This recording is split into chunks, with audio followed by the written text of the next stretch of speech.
we will guide you through how to change Photoshop keyboard shortcuts.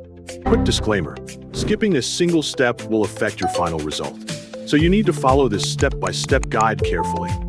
If this guide helpful, don't forget to like and subscribe. First, don't forget to comment if you still need our help or want to ask something, and we will reach you as soon as possible. Second, open Adobe Photoshop, click Edit on the top menu to view the application's editing and customization commands.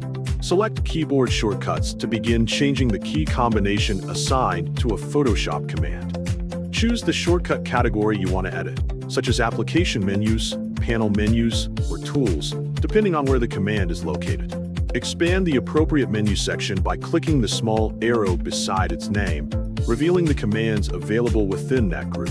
Scroll through the list and find the exact command whose shortcut you want to change, checking the command name carefully so you do not modify a similar function. Click the existing shortcut displayed beside that command to activate its editable field. Press the new keyboard shortcut you want to assign by holding the required modifier keys and pressing the main letter, number, or function key together. Look for a warning that indicates whether the chosen combination is already assigned to another Photoshop command.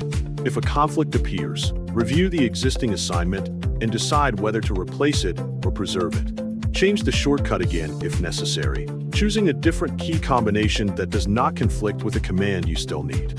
When the new combination is accepted and appears correctly beside the command, click Accept to confirm the assignment.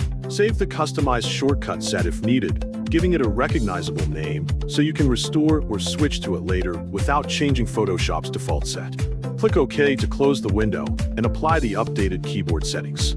Return to the normal Photoshop workspace and test the new shortcut while an appropriate document or tool is active, confirming that it performs the intended command and does not trigger an unexpected action.